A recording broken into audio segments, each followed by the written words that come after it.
Well, good evening, guys and girls. It is that time of the week, the Sunday night rant, the Tom Panos show, coming to you from my home in Sydney on this rainy day that is a beautiful day for all the people that are affected by fires. Rain come down and suffocate those flames, kill the oxygen in those flames, dry the land, make it so wet that no fire can start again. There you go, guys and girls. Good evening, everyone. Let's get the show on the road. Let's get everyone coming in. And hey, Chris. Hello, Lisa Novak. A wonderful presentation at Kickstart 2020.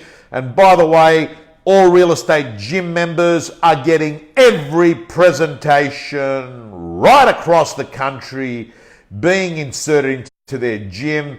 Manos Findakakis from eView, who's holding an incredible conference in Crete.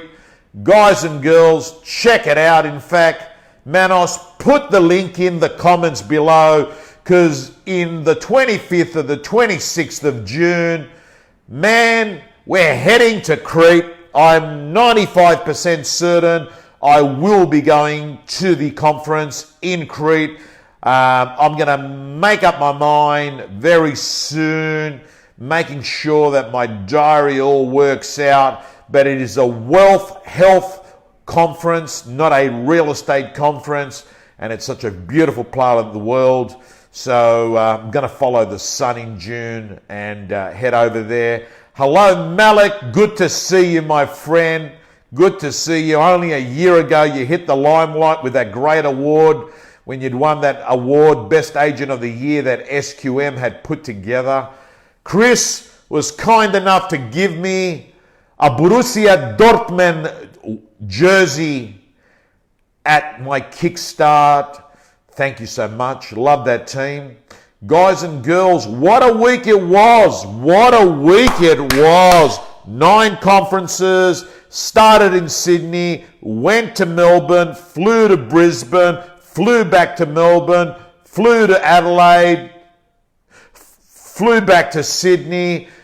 Man, it was a big week. And in addition to that, I was doing normal stuff along the way, shooting video content, having real estate coaching sessions. It was a massive week. Now, how about this, guys and girls? How about this for a new tool at a listing presentation? It is called Polylist. Polylist. P-L-Y-L-I-S-T. Man, I have to tell you about this product. It is a killer product. What it is this. Polylist. Anyone that is in the business of doing sales presentations, this is the number one tool that you can have. And I'm going to actually go off and start selling it. I'm going to start shipping it out, selling it to people. And here it is. Thank you to every gym member. By the way, guys and girls, 1,000, correct, 1,000 people attended Real Estate Gym Kickstarts. And guess what? Get ready for this. We still had hundreds and hundreds of people on the wait list. Not fake wait lists, no free tickets. We had it booked out and we moved conferences to bigger rooms. And I'm pleased to let you know, I had someone on an anonymous call ring up and say that I'm prostituting the training industry by going so cheap for $39. And he said, why are you doing it? Wouldn't say who he was. Probably put some other person onto it. And you know what my response was when he said, why are you doing it? Because I can. End of story. It's my model and I can do it. And for anyone that complains about what another person is doing, it is none of your business. Focus on your own little model, right? At the end of the day, let people do what they want to do. If your competitor wants to go off and have sex next door with their neighbor in front of everyone, that's their business. If someone wants to charge $39, that's their business. Focus on your own shit.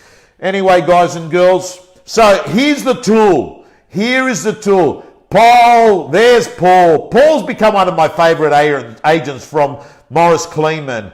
Paul, mate, I've got my eyes on you, and I'm predicting you're going to be one of the kings in Melbourne for the next 10 years. Guys and girls, and by the way, yes, Susan did amazing organisation, as Anmol says, and I love that photo. Anmol, and the photo of Anmol and Susan. What a beautiful photo, no filter. Guys and girls, here is the tool. It's called Polylist.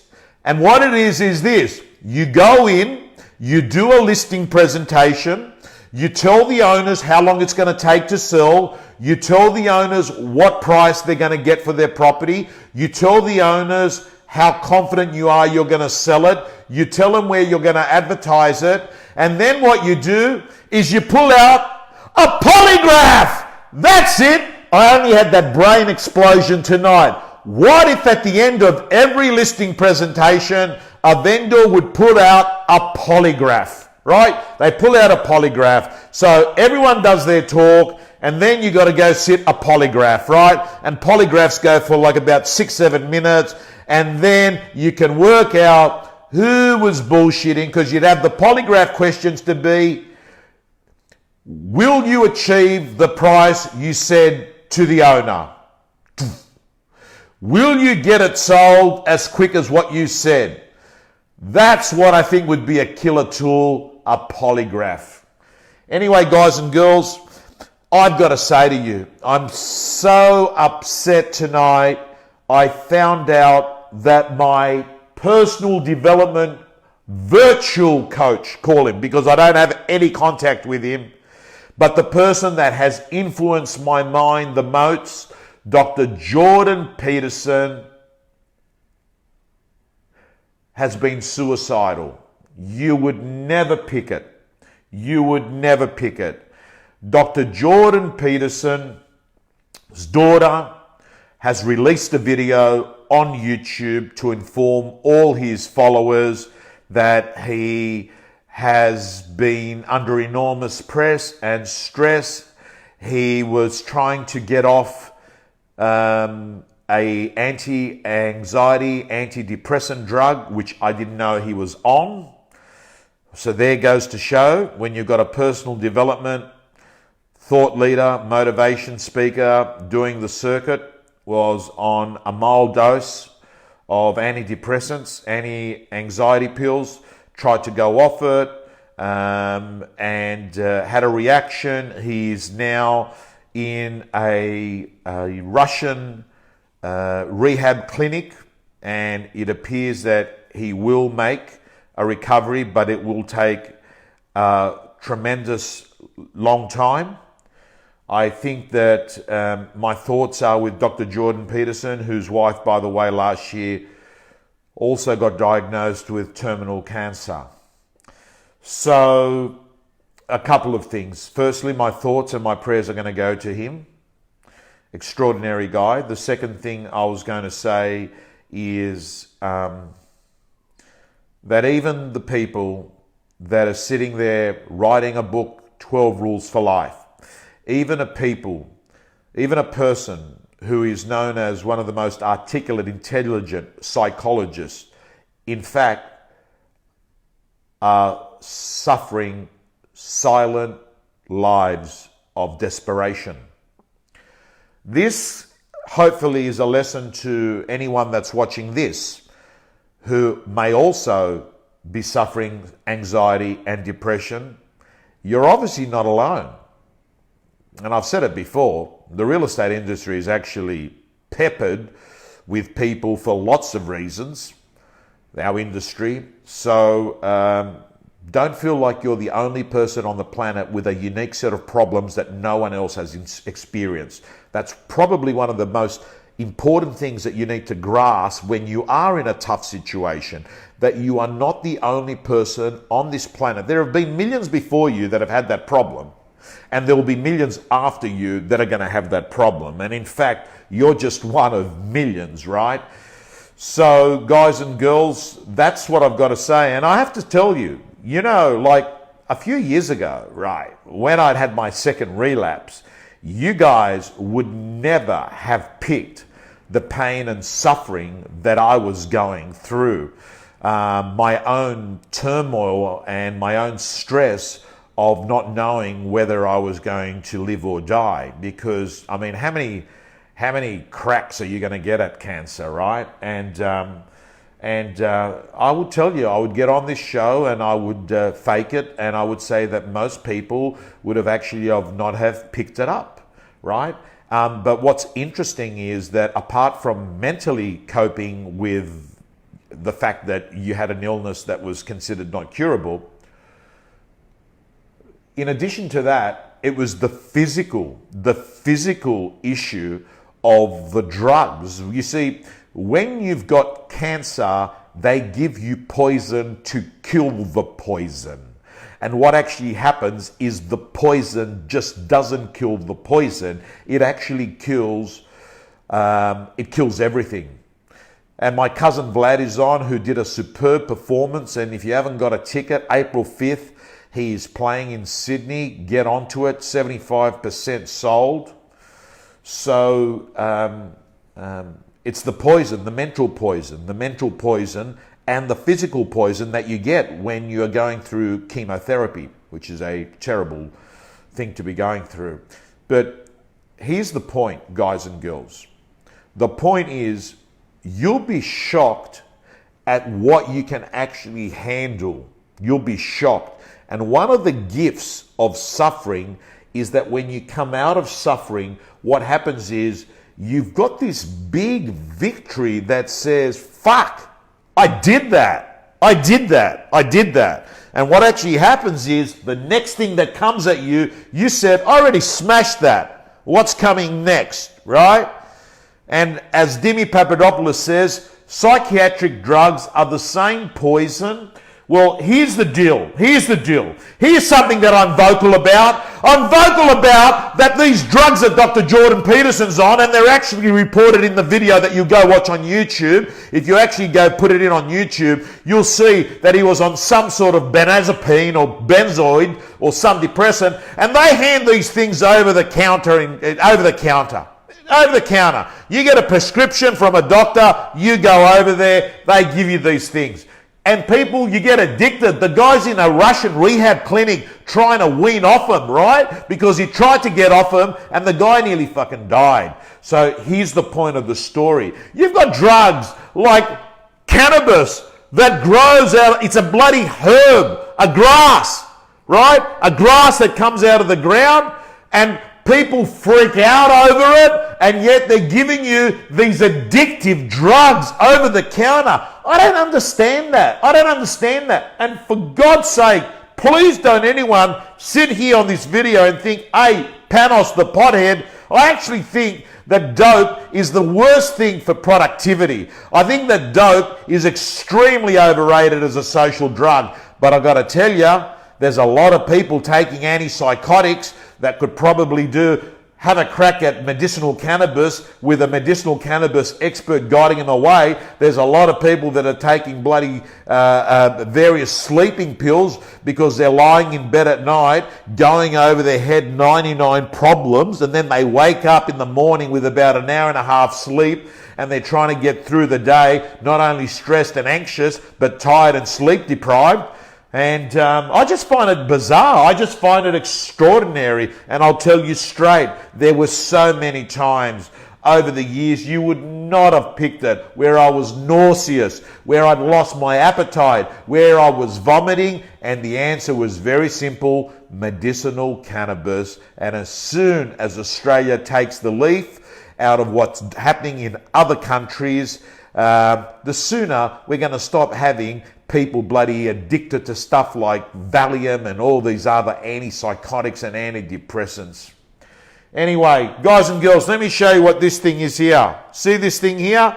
I've been training my ass off in the last 3-4 weeks, where I've got an opportunity to go back to a normal life, and I'm pretty much not taking any medications because I'm NED, no evidence of disease. And what have I been doing?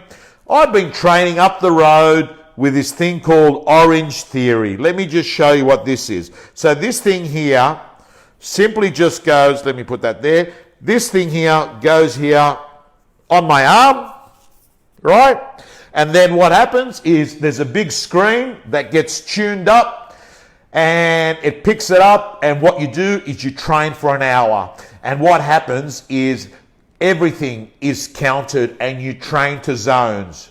Grey, blue, green, orange, red. Red is when you're training at 90% to 100% of your heart rate.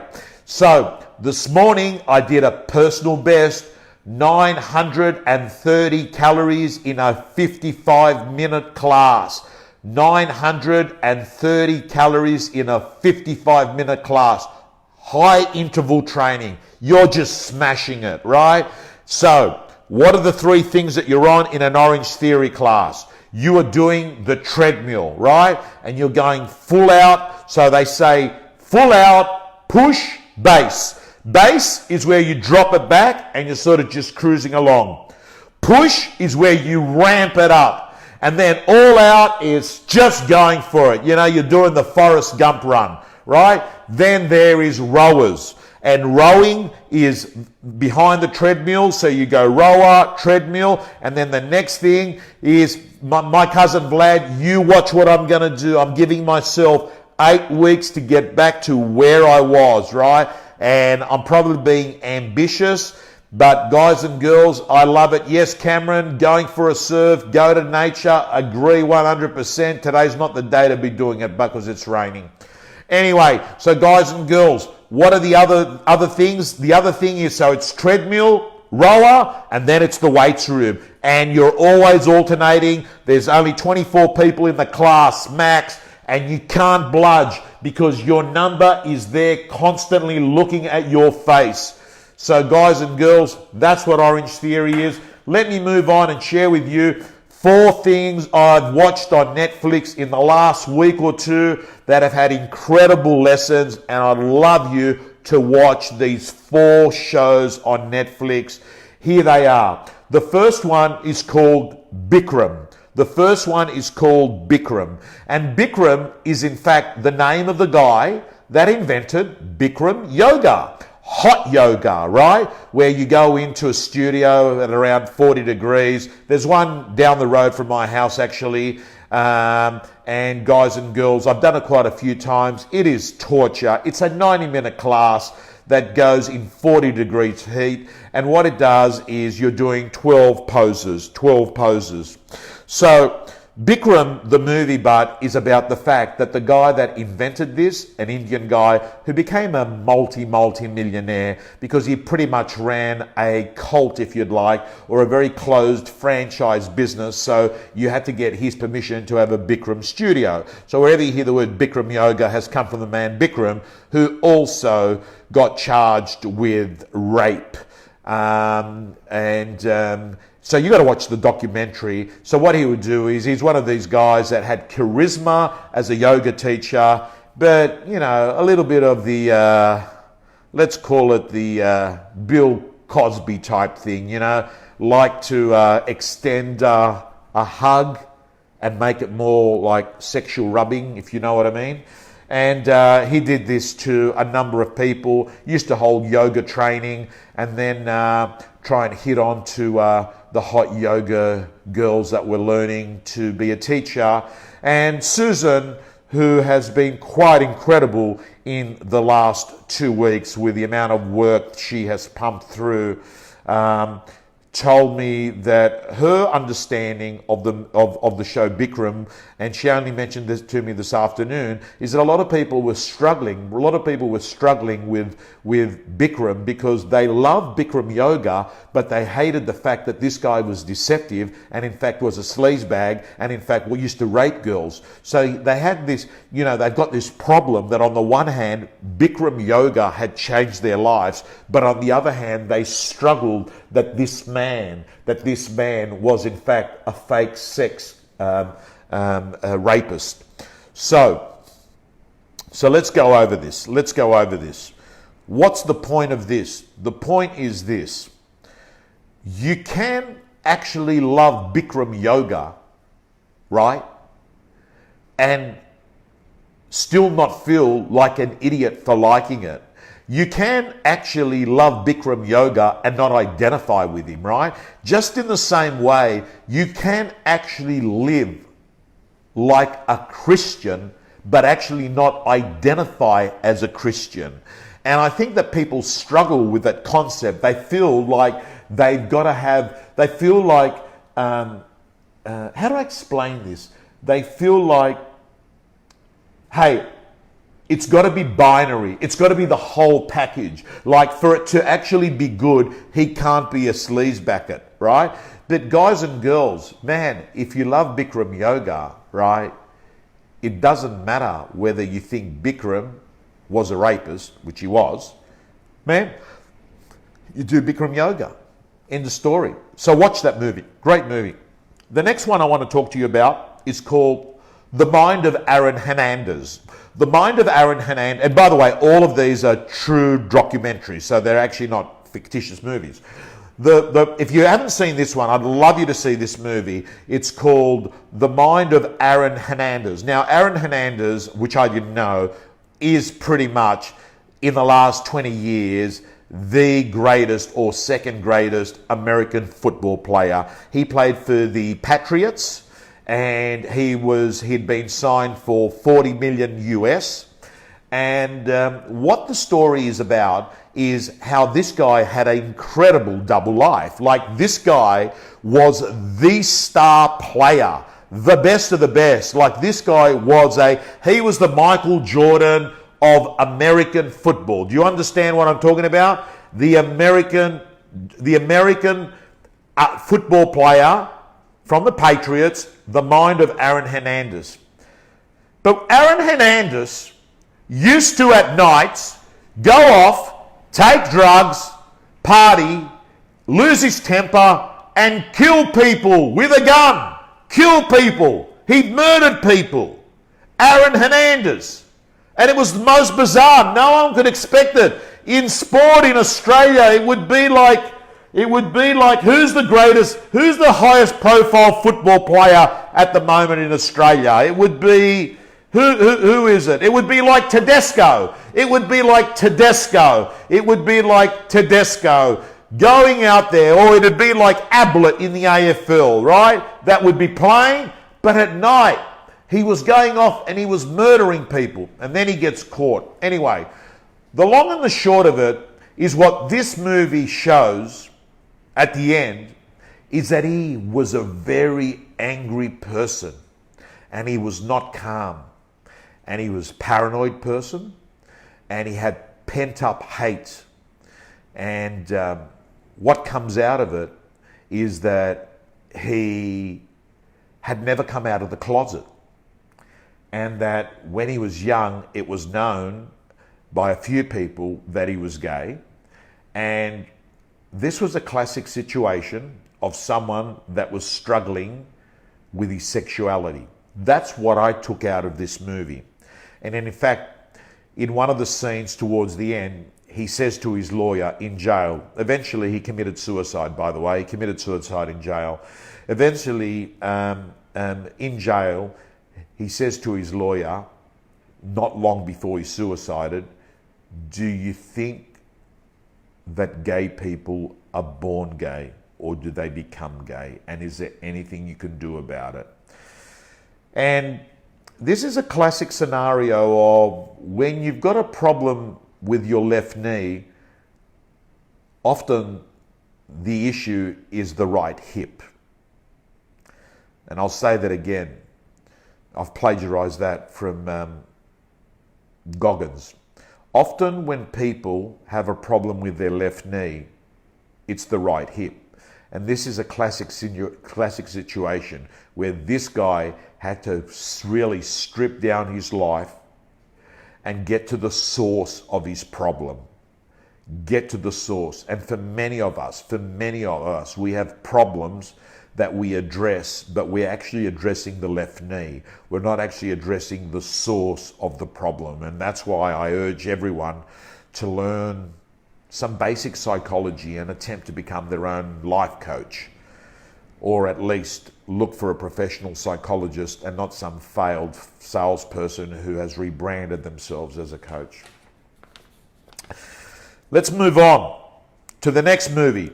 The next movie. We've talked about Bikram. We've talked about The Mind of Aaron Hernandez. And I'm going to talk to you about, you've got to watch this one. Don't Fuck with Cats. Don't Fuck with Cats, it's called, right? So I'm not swearing. That's the name of the film. Don't Fuck with Cats. And this is a true story. And if you're going to watch anything first, watch Don't Fuck with Cats. Don't Fuck with Cats is basically about a guy that suffocates two kittens live streamed on YouTube and gets a group of people that totally freak out. Imagine, I mean, it's terrible when you watch it. He puts cats in a vacuum bag and pulls out the air with a vacuum cleaner, and people are watching these cats die, right? And what happens is that he eventually gets all these people around the world that form a virtual community. So around the world, all these people set up a Facebook page and they want to hunt down this guy because they can't work out who it is because he's anonymous. But he does leave a few hints along the way, like you can sort of work out what country he's in. So what actually happens is that, yes, Shane, it is very heavy to watch. It is heavy to watch, I'll let you know. So maybe don't watch it at 10 o'clock at night, watch it at 7 o'clock and give yourself a break before you go to sleep or you'll have nightmares. Because it is a true story. And in fact, you're actually seeing the raw footage of the guy. The guy's name off the top of my head is, can someone put his name down? Can someone please type the killer's name in there? I forgot what his name. He's got a Italian sounding surname, right? Anyway, cut a long story short. No, it is not Will Smith. Thank you so much, Gavin. It is not Will Smith. How the hell did Gavin get Will Smith? How the hell did you get Will Smith? Let's see if anyone's got it. No. Anyway, what happens in the end, guys, is he actually moves on from killing cats and he kills a guy. And I've seen 5 seconds of the footage. It's not on the movie, but someone sent it to me. It's quite sickening. I can't watch any of it.